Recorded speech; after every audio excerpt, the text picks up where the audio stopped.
오늘 함께 꿈꾸면 하나님께서 이루십니다 라는 제목으로 하나님의 말씀을 나누도록 하겠습니다. 꿈꾸면 하나님께서 이루십니다. 가끔 저희 어머니 목사님께서 카톡으로 이미지를 보내십니다. 보면은 옷이나 가방, 또 생활용품 같은 것들이에요. 그렇게 보내시면서 내 거 사는데 네 생각이 나서 너한테 한번 보내본다. 이거 어떠냐? 이렇게 말씀하시는 거예요.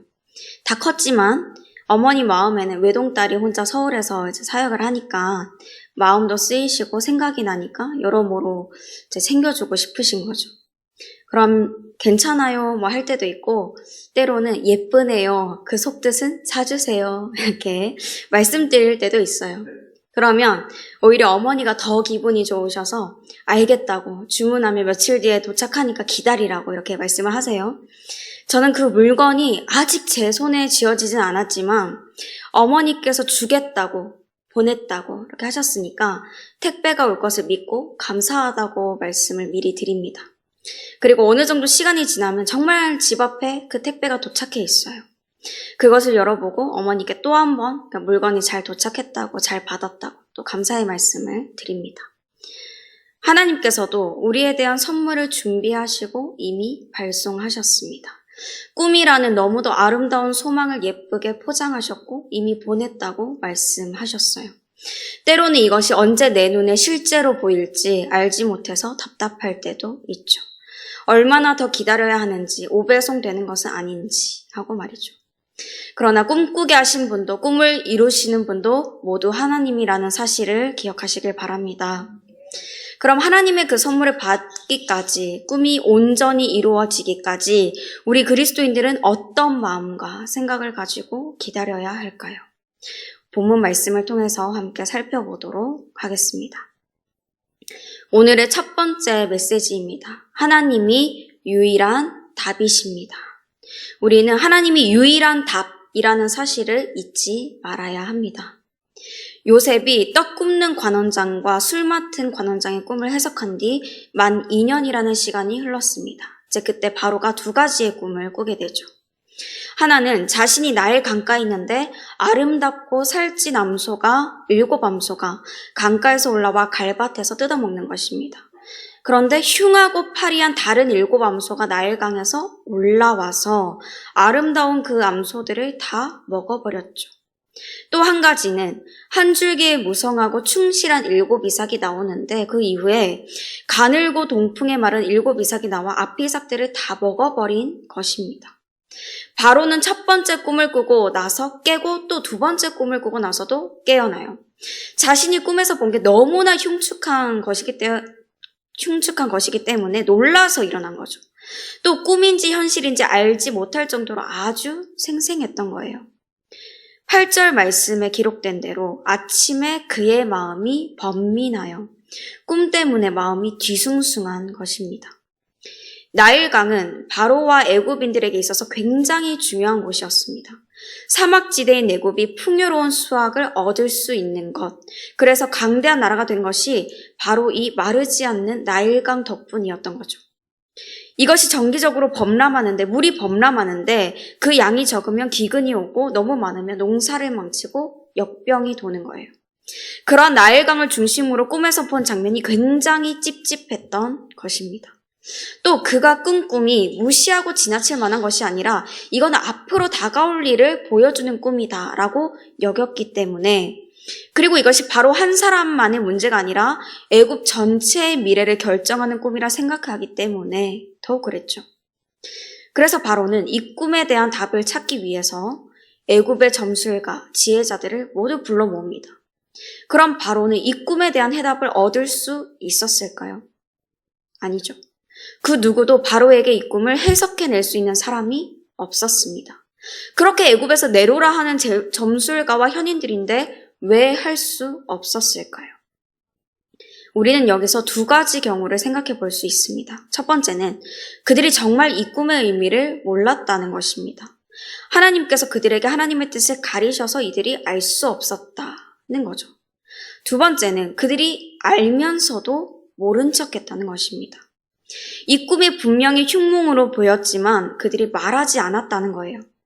농사의 성공과 실패를 좌우하는 이 나일강에서 초식 동물인 소가, 그것도 흉하고 파리한 소가 아름답고 살찐 암소 7을 잡아먹고, 가늘고 동풍에 말라버린 이삭이 무성하고 충실한 7 이삭을 잡아먹은 꿈이니까 흉년을 예상할 수 있었을 거란 말입니다. 그러나 바로의 앞에서 얘기할 수 없었던 것은 그들에게 있어서 흉년은 곧 왕에 대한 하늘의 심판을 말하는 것이기 때문입니다.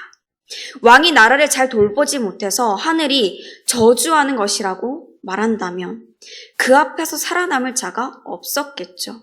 그런 이유로 그들이 입을 닫았을 거라는 것입니다. 이 2가지 중 그 어떤 이유든 간에 애굽의 점술가 현인들은 바로에게 해답을 낼 수 없었습니다. 하나님께서 그들이 입을 열지 못하도록 막으셨죠. 답을 찾지 못하도록, 답을 알지라도 감히 말할 수 없도록 하셨습니다. 오직 하나님만이 유일한 해답이시라는 것을 이들로 알게 하시려는 것입니다. 하나님께서는 나의 생각을 의지하고 사람을 의지하고 다른 것에서 답을 찾는 것을 원하지 않으십니다. 그럼에도 불구하고 계속 우리가 내 머리로 해결점을 찾으려고 애쓴다면 그 생각은 꼬리에 꼬리를 물고 멈추지 않을 것입니다. 불안과 염려와 근심만이 쌓이겠죠. 또 나의 꿈과 미래를 다른 사람에게서 찾으려고 한다면 그것은 시간을 헛되게 낭비하는 게 될 것입니다. 분명히 택배는 하나님께서 보내셨는데 다른 곳에 가서 택배 언제 오냐고, 언제 보냈냐고, 언제 오냐고 하는 것과 같습니다. 어리석은 거죠. 여러분, 사람의 예상이 귀신을 의지해서 낸 점괘가 답이 아니라 오직 하나님께서만 답이 되십니다. 답을 알지라도 그 뒤에 해결점을 찾을 수 없는 답답한 상황 중에 헤맬 때라도 모든 상황의 답이 되어주실 분이 우리 하나님이십니다. 이 사실을 믿으시길 바랍니다. 2번째로, 하나님은 나 그리고 나에게 주신 꿈을 기억하십니다. 하나님은 나 그리고 나에게 주신 꿈을 기억하십니다. 확실하게 기억하시죠. 아무도 바로의 꿈을 해석 못하니까 술 맡은 관원장이 바로에게 나아가서 그가 이전에 겪었던 일을 말합니다. 감옥에 있었을 때 한 히브리 청년을 통해서 꿈을 해석받았다는 거예요. 그리고 그 해석대로 자신은 복직되고 떡 굽는 관원장은 매달렸다는 것입니다. 모두에게 잊혀져 가고 있던 사람, 감옥에서 하나님의 때를 기다리고 있던 사람인 히브리 청년 요셉을 언급한 것이죠. 사실 술 맡은 관원장이 한 행동은 요셉을 위해서 용기를 내었다라기보다는 자신의 이익을 위해서 한 것입니다. 자신이 직접 바로의 꿈에 대한 해석은 하지 않지만 확실히 꿈을 해석해 줄 수 있는 사람을 추천한다면, 그리고 요셉이 정말로 꿈을 해석해 준다면 그에게 얼마나 큰 유익이 돌아오겠습니까? 또 반대로 그런 능력을 가진 사람을 알고 있으면서도 추천해 주지 않았고 다른 사람이 요셉을 추천해 주었다면 그에게 돌아올 불이익이 굉장히 컸겠죠. 그러나 술 맡은 관원장이 요셉을 위해 그 일을 했던지 자신을 위해서 했든지 간에 상관없이 하나님이 그를 사용하셨고 이제 애굽의 통치자 바로의 귀에 요셉의 이름이 들리게 되었습니다. 어둠 속으로 사라질 것 같았던 그의 이름이, 그에게 주신 하나님의 꿈이 드디어 빛으로 나오게 되는 것이죠. 사람은 누구나 기억에 한계가 있어서 모든 것을 다 기억하지는 못하고 망각하게 됩니다. 일정한 시간이 지나면 기억이나 감각이 무뎌지기 때문이죠. 특별히 남보다는 자신의 일에 더 많은 신경을 쓰기 때문에 다른 사람은 생각보다 더 쉽게 잊혀지기 마련입니다. 그렇게 나라는 존재는 다른 사람들의 기억 속에서 잊혀갈 수도 있습니다. 나와 함께 나누었던 이야기도, 내가 베풀었던 도움도, 고난을 함께 했던 시간도 모두 말이죠. 그러나 다른 사람들의 기억 속에서 혹 내가 잊혀질지라도 하나님은 나라는 존재를 처음부터 지금까지 분명하게 기억하고 계십니다. 나를 창조하기로 예비하신 그때로부터 이 땅에 태어나 자라온 모든 시간을 하나님은 잊지 않으셨습니다. 하나님께 드렸던 기도와 즐거웠던 모든 시간과 힘겨웠던 모든 순간을 아시고 하나님이 우리에게 약속해 주신 꿈도 확실히 기억하고 계십니다. 그 소망, 그 꿈을 받은 때가 비록 오래되었다고 할지라도, 그래서 나에게서는 점점 희미해져 가고 있더라도 하나님은 나에게 그 꿈을 주신 때로부터 지금까지 그 꿈을 너무나도 선명히 하시고 잘 간직하고 계십니다. 그리고 때가 되면 하나님께서 말씀하시고 약속하셨던 그대로, 꿈꾸게 하셨던 그대로 단 한 치 오차도 없이 우리 눈앞에 보여주실 것입니다. 우리로 간증의 주인공이 되게 하실 거예요. 이 놀라운 일을 행하신 하나님을 믿으시길 바랍니다. 오직 하나님 말이 유일한 답이시고 하나님이 나와 그 꿈을 기억하신다는 사실을 믿으며 나아갈 때 하나님께서 나를 자유와 참 평안의 통로가 되게 하십니다. 오늘의 마지막 주제입니다. 하나님께서 나를 자유와 참 평안의 통로가 되게 하십니다. 술 맡은 관원장의 이야기를 들은 바로는 요셉을 불러 급히 옥에서 내놓게 합니다. 감옥에 있었던 요셉이 이제는 수염을 깎고 죄수의 옷을 벗고 바로의 앞에 서죠. 그리고 그에게 말합니다. 16절 말씀입니다. 요셉이 바로에게 대답하여 이르되 내가 아니라 하나님께서 바로에게 편안한 대답을 하시리이다. 아멘. 이전에 요셉은 40장에서 꿈을 해석해주며 술 맡은 관원장에게 자신의 신원을 부탁했었습니다. 그리고 해석은 하나님께 있지 아니하니까 라고 했지만 내게 이르소서 라고 했었죠. 그러나 이제는 내가 아니라 하나님께서 라고 하며 주님의 평안을 전합니다. 자신을 자유롭게 하시고 이제 애굽 온 땅에 평안을 주실 하나님을 인정하는 것이죠. 요셉은 온전히 하나님이 말씀하시는 통로가 되어 꿈의 의미를 말해줍니다. 바로가 꾼 두 가지의 꿈이 하나의 의미를 나타낸다고 하죠. 애굽에 7년간 큰 풍년이 있겠고 후에 7년간 극심한 흉년이 있을 것이니 풍년 때 흉년에 대비하라고 대비책까지 알려줍니다. 이를 들은 바로는 요셉이 하나님의 영에 감동된 사람이고 이후에 그처럼 명철하고 지혜로운 자가 없다고 이야기합니다. 그리고 그를 애굽의 온 땅의 총리로 세웁니다. 아버지 야곱이 입혀주었던 채색 옷이 벗겨지고 제수의 옷을 입게 되었던 요셉은 그것에서 벗어나 자유인의 옷을 입게 되었고 더 나아가 총리의 옷을 입게 됩니다. 이후 하나님의 지혜로 요셉은 애굽 온 땅을 살리고 자신의 가족도 살리는 사람, 하나님이 주신 꿈대로 자유와 평안을 전하는 자가 되죠. 하나님은 우리가 여전히 꿈꿀 때 요셉에게 하신 대로 우리도 자유와 평안을 전하는 자가 되게 하십니다. 먼저는 나를 자유롭게 하시죠. 내 생각, 현실이라는 이 세상의 벽에 부딪혀서 근심의 노예, 걱정의 종, 불안의 죄수가 되어서 갇혀있던 나를 해방시켜 주시는 것입니다. 나한테 지금 있는 병이 낫지 않을 거라고, 계속 안 좋을 거라고, 경제적인 어려움이 해결되지 않을 거라고, 우리 가족의 문제, 관계가 회복되지 않을 거라고 현실적으로 어렵다고 하는 그 모든 잘못된 생각을 부수시고 고치셔서 나를 자유롭게 하십니다. 하나님은 그런 능력이 있으신 분이십니다. 사실 하나님은 이미 그 일을 하셨습니다. 나를 묶었던 모든 죄와 수치와 흑암의 권세에서 건져주셔서 그의 사랑의 아들의 나라, 평안의 하나님의 나라로 옮겨주셨죠.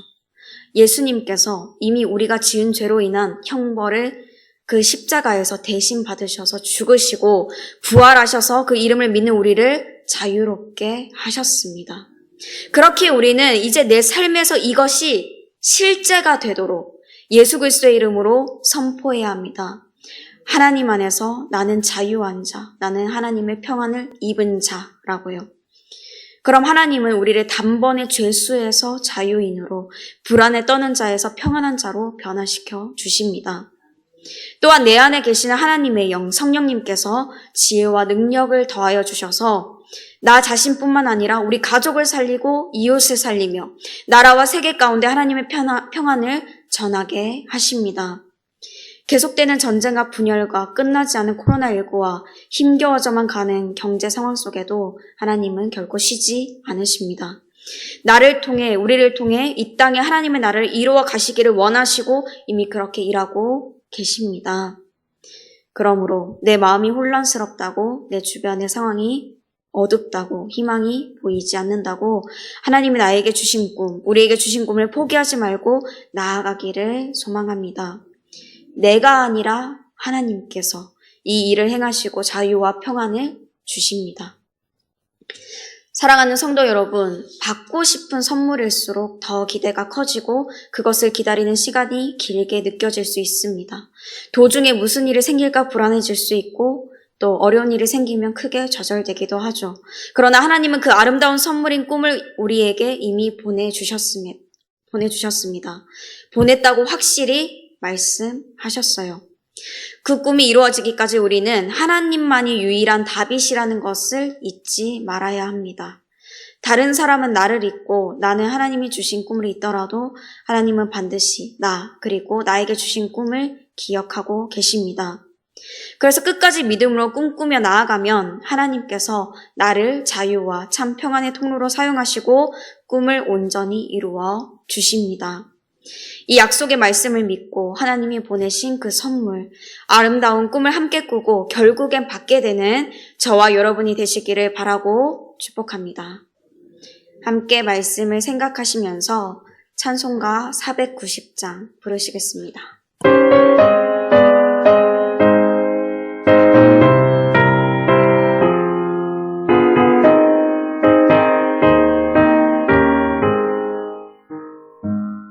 주여 지난 밤 내 꿈에 베었으니 그 꿈 이루어 주옵소서.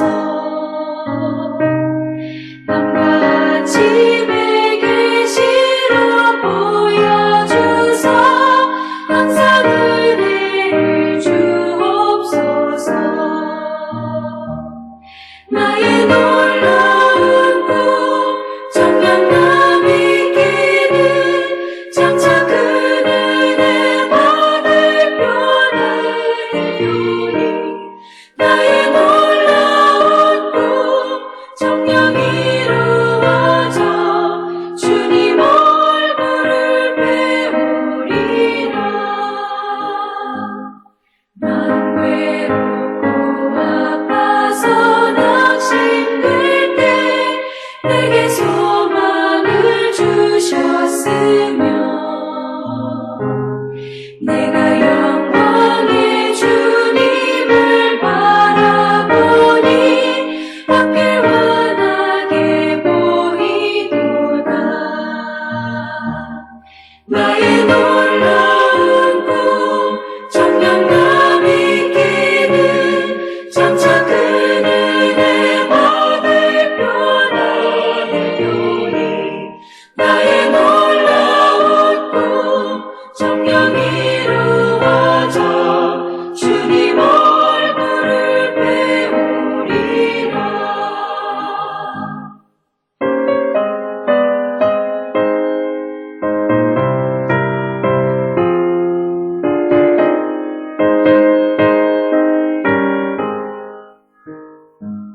세상 풍조는 나날이 변하여도 나는 내 믿음 지키리니. 인생 살다가 죽음이 꿈 같으나 오직 내 꿈은 참되리라. 나의 놀라운 꿈 정녕 남이 끼는 장차 큰 은혜 받을 뼈나를 요리. 나의 놀라운 꿈 정녕 이루어져 주님 얼굴을 배우리라.